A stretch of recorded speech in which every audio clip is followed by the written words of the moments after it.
Capítulo 14. El señor Bennet apenas habló durante la cena, pero cuando los criados se retiraron, creyó llegado el momento de conversar con su huésped, por lo que decidió sacar un tema que despertase su verborrea y señaló cuán afortunado era al tener aquella benefactora. El respeto de Lady Catherine de Bourgh por sus deseos y por su comodidad le parecían extraordinarios, añadió. El señor Bennet no podía haber elegido tema mejor. El señor Collins se deshizo en elogios de su patrona.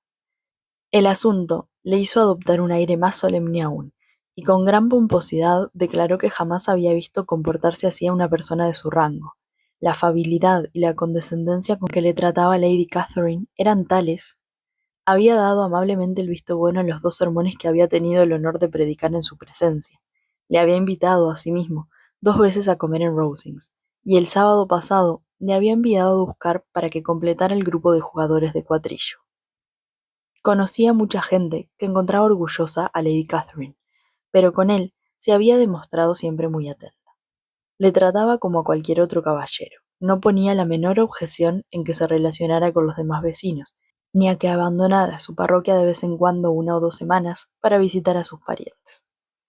Incluso había tenido la deferencia de aconsejarle que se casara lo antes posible, siempre que eligiera con prudencia, y había visitado en una ocasión su humilde rectoría, donde había dado su total aprobación a los cambios que él había realizado, e incluso se había dignado sugerirle otro, la colocación de algunas estanterías en los armarios del piso superior.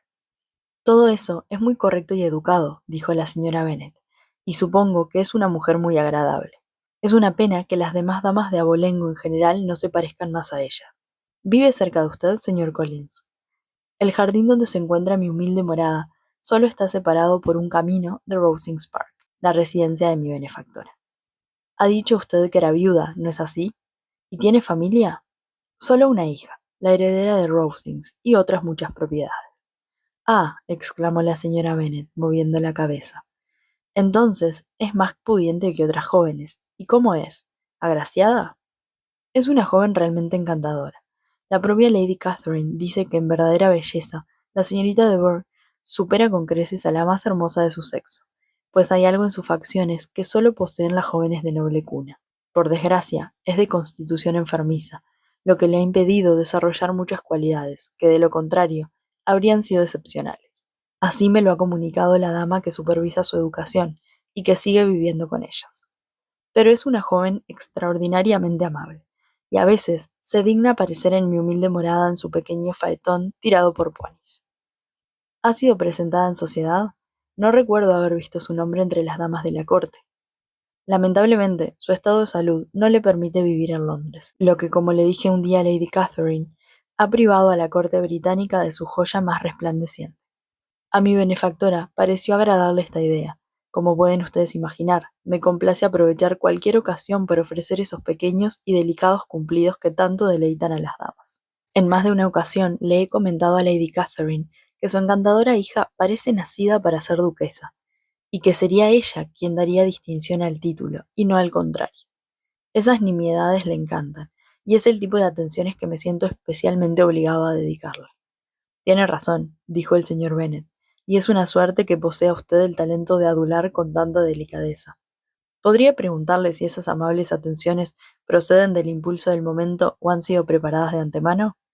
Normalmente surgen de manera improvisada, y aunque a veces me divierta idear esos pequeños y elegantes cumplidos para adaptarlo luego a las situaciones más ordinarias, intento darle siempre un aire muy espontáneo. Todas las expectativas del señor Bennet se vieron confirmadas. Su primo era tan ridículo como imaginaba, y lo escuchó divertido, aunque sin perder en ningún momento la compostura, y salvo alguna mirada esporádica a Elizabeth, sin necesitar compartir con nadie su regocijo. A la hora del té, sin embargo, su dosis del señor Collins había sido más que suficiente, y el señor Bennet se alegró de conducirlo nuevamente al salón. Después del refrigerio, la invitó a que leyera en voz alta a las damas. Su invitado accedió de buen agrado, y le dieron un libro, pero, al examinarlo, todo parecía indicar que procedía de una biblioteca circulante. Dio un paso atrás, y disculpándose, declaró que nunca leía novelas. Kitty clavó su mirada en él, y Lidia soltó una exclamación. Sacaron otros libros, y tras unos instantes de reflexión, eligió los sermones de Fordyce.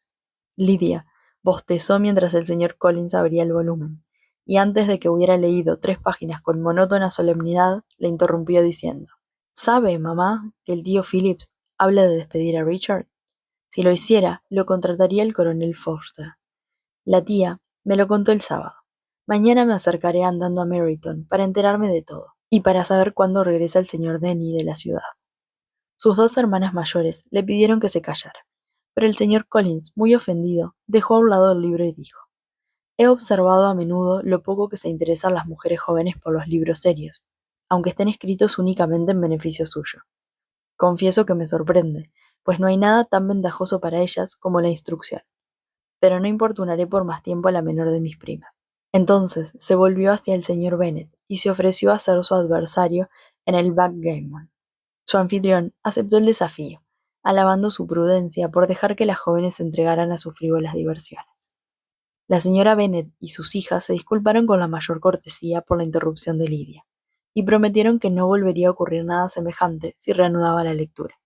Pero el señor Collins, después de asegurarles que no guardaba ningún rencor a su prima y que jamás consideraría su comportamiento una afrenta, se sentó en otra mesa con el señor Bennet y se dispuso a jugar al backgammon.